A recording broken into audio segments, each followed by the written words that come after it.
Still, though, I don't think G2 are particularly worried. As we've already seen again, they are good at both sides of this map at this point. It definitely isn't anywhere near as just attacker friendly as it used to be. Yeah, they also got the pistol, right? So these buy rounds have been back and forth a little bit. They had the leg up of the pistol as well. So for G2, they can definitely look forward positively, but I'd also say that they got to win this round. You know, if you lose out, looking at it from G2's perspective, being so strong on the attack, they lose this round, it's 7 to FPX already, and that's way better than we would have expected of them on the defense. True. Starting things out here. So definitely an important round for G2 to take home. We're going to see them move, not surprisingly, towards the A side. It's the lurk that I'm looking at in the hands of Avova. He's managed to sneak his way all the way up mid, and I think his timing is just right to come up behind them. I'm enjoying seeing Xiao just back on that jet, although there is that catch. It's only one, though. Trade not too bad. Angel also wins the duel versus Meadow, and now Nuclear... Oh, he's not got that timing right. He's being spotted from all different angles, being spammed through the screen as well. I don't even think he knows where he's even taking damage from at this point, and all the information's going to be there. Still manages to kill off that they managed to take away. But I felt like FPX, even considering they've had to switch players in and out, they've had different people coming in on roles that they don't normally play. A bit into this round, I want to see them get... That is bold. Jeez. He stuck around a long time. You hear that old pop as well. He wanted the orb. Wow. Expensive orb indeed. Now we got that lockdown coming into play. Full site control for G2. Yeah, they invested a little bit. They sprinkled in some cash. They kept money for the next round, though. That was the intention. But with 2 ultimates, they've got site control and a man advantage to play with. And now, look at what this operator can do. A tour de force trying to get that little bit of extra damage, but now canceled out. Luckily, still had a rifle, just hiding behind the box. Hasn't really been spotted, but Xiao is going to check the corner. Up and above he goes, just clearing out every player in his way. Headshots galore, and I don't think a stinger works like that. I know he's only got 1 kill, but... We've had the tour de force, and they catch Angel in what was a ballsy play, but they cannot hold on to control of the site. And you know, the A site retakes PX so far. Oh my god, he's going for it again! He's got no fear, and he's actually been tagged because of it. Is this going to be Angel dead once again? No, he's danced his way out there. In fact, it's actually Xiao, oh sorry, Zipan that takes the second connection. I don't know if he got... I don't think he did get away with the orb. That would have actually put his Hunter's Fury online, so this time there's slightly more reason to go for it, I guess. Yeah, I mean, it's the same reason as last round, right? That he needed the orb to build towards it if he wanted to have it in the half. Run mid. Got a lot of pressure from G2 on this side. They were waiting for FPX to swing on in, and once that wall went down, exactly what happened. Oh! Sagetsu's found a free kill. They're right back into this one now. Viper's Pit's online. If Sagetsu can get control of the site, get that little bit closer. Already taking down a Nano Swarm, and what a shot! Nukia completely beheaded, and Mixwell meets the same fate. Sagetsu's on a tear, and there's the Viper's Pit going down. Meadow is going to be caught quickly by Xiao, and the round goes to FPX, closing out a defensive half of Icebox 8-4 against G2. And G2, who won the pistol round a second. This is not the G2 I was expecting to see starting out Icebox, I have to say. No, and the funny thing as well is Sagetsu's performance has been incredible so far. Like, he basically deterred them from going in the direction of the B site in the first place, because every time they went there, he would at least get like 2.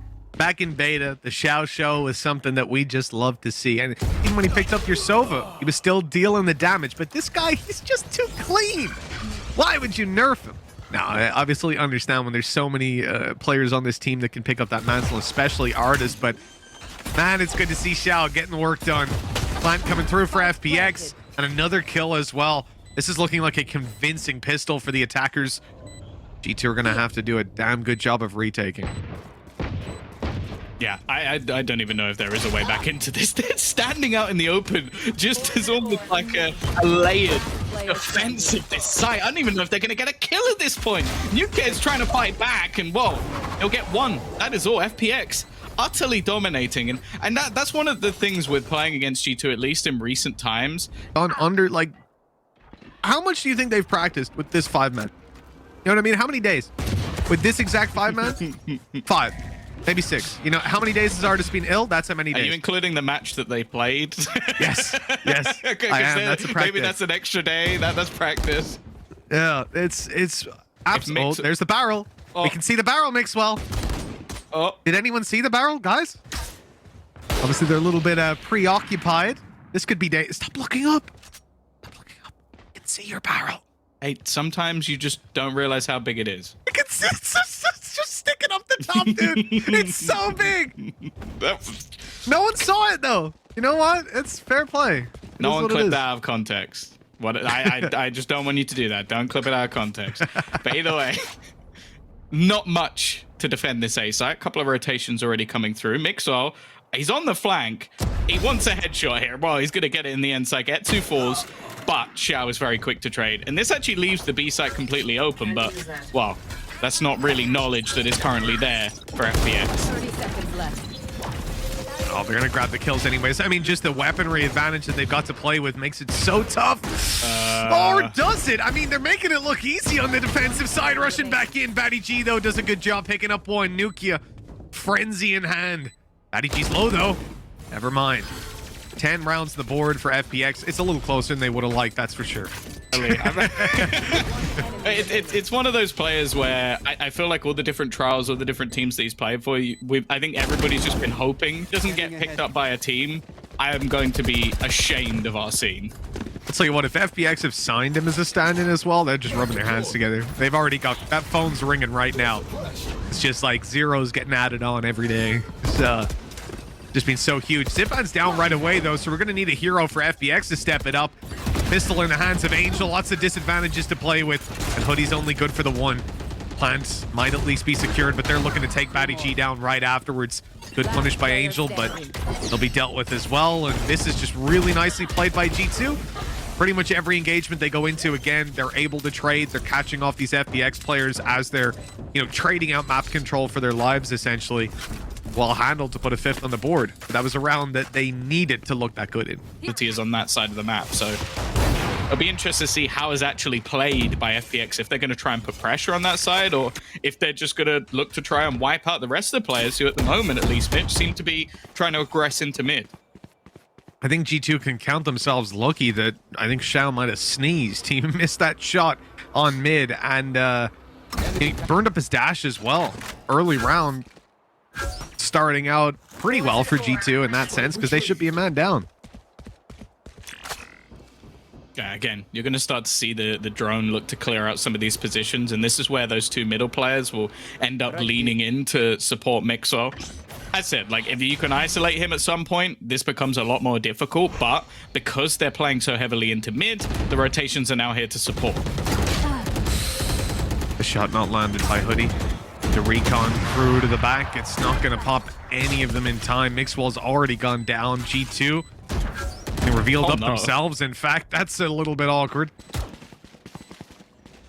You can see like just the complete void of any information. They're worried about flanks coming through. It's costing them a lot of time. Then this wall goes up to slow them down even further, just for a moment, because they want to keep it up so they've got the poison orb, obviously, to play with afterwards. The snake bite post plant that they've got. You know, when you look at that, it's no surprise that G2 are falling back to save this. There's just too little time to really weed all of these players out of the positions that they found themselves into. But with 11 on the board for FPX, Tom, this is starting to look very scary in a map that I think pretty much everybody expected to be dominantly in favor of G2. You get your 40,000 euro instead of 30,000, so 10K plus. You get your top seed at Masters 1. That's actually more important than you might realize. Yeah, people really will think, well, you might not play against some good teams or whatever, and that is obviously the main takeaway. From what I understand, you also get like a week at home, right? And actually, you are seeded deeper into the bracket, so you actually don't need to play and you watch as early teams at Masters, which means you get to practice at home in comfort or in your boot camp or wherever it is, but you have the choice. and you get more time to watch the other teams and stuff. So Seed 1 is actually insanely valuable. The other and thing as well, you're going to watch all of your opponents, like basically probably use the comps that they're then going to try and use against you. So you can literally just sit there and go, well, that could be tough. Let's come up with something to deal with that. And then they have a day to try and fix their issues while going into a team that they haven't seen. Like it's very, very tough. Yeah. Yep, and it's huge. Even Mixwell himself was tweeting about it today. He said how obviously they'll make it deeper into the brackets, and he said that he finds the narrative to be a nonsense narrative, that, you know, seeding matches aren't important. It's something we've said for a long time, that, you know, teams, I will say earlier on, back in beta, seeding matches were completely pointless, and you saw it in the way teams were like knifing each other and stuff. Oh, that plant should have come down long ago. That is a big delay coming in from G2. They break the wall and they destroy them. Really nicely handled. A very CIS style of play, but in this case, this is the problem with that same wall setup. Like, we've seen a lot of teams try to adapt a little bit and take at least a little bit more map control, because from that snowman position, if you're spamming through, spammed, but if you don't get that plant down, the round's basically over and it becomes a scramble. And, well, again, that's why you see a lot of teams lead into this A site quite a bit more. No surprise, that's where FPX are starting to lean towards. This operator on Xiao still looking to pick somebody up, but look at how passive this G2 setup is. I mean, it is very rare to see a team play this far back. They're waiting for that knife to come in, playing in afterwards. The turret's already going to be destroyed. And there's the ulti to cancel out any of the remaining utility. Very nicely handled. Now G2, they played far back. They've given the control, but now they can't use their utility, and they are being rolled on. FPX steaming forward with Meadow falling. It's left to Mixwell to 1v5 clutch this. He's got an op, and he's got his ult. But he's not really feeling it on this one. And you know what, Tom? I think that makes sense. Really valuable, though, if he saves this weapon. Means they've got 2 ops in the next round with his ulti. Yeah, I think one of the things that G2 are actually struggling with right now is that a lot of their A-site defense really revolves around a lot of that utility. Like, you have Meadow a lot of the time playing contact off his turret. Okay, well, null command comes in, you have no turret. Seconds later, you have the screen and the orb, which is normally meant to give you some favorable angles or force players to try and push through it. Sorry, you don't have those anymore because of the null command. And it's the same, like, okay, Hoodie wants to put out a slow. Sorry, Hoodie, you can't put out a slow. So then it just comes down to those moments where you see like a Vova just sat in the open trying to spray down 2 people, and it's like making things very difficult for them on this side of the map. Is you just lose all of that utility when Zipan pops that ult. One enemy remaining. Just using his entire belt perfectly. And with 12 to 6 on the board, there are 6 chances for FPX to close this out. But that's going to be a little bit of a wrench, a little bit of spatter in the works right away. Xiao's down. And Hoodie's almost following. That could have been a little bit awkward on the crossover. Good shot by Mixwell, but it's traded out. Yeah, the main danger of this round already diminished. Like that's the thing. Like, Mixwell can only do so much, finding 2 kills, but basically at the value of 1. And well, you can see again, they're going to try and go for the same after plant. The spam is going through, but this time, Matty G will get it down. And actually, it's Hoodie who falls instead. Lockdown coming into play. How much space is that really going to get G2 here, though? Nothing. He destroyed it. He destroyed it. He threw in the fragment. You're talking about utility coming out of Zipan. It just obliterated it. This man is playing an incredible game with utility. Yeah. I think, did he just kill the player through the corner of the wall? Now Zipan left, but it's all going to be onto Saigetsu. New K. Oh, he's not quite going to connect the shot. And Saigetsu again will be there to win another 1v1. His clutch is off the chart in this match. And well, FPX off the starting block.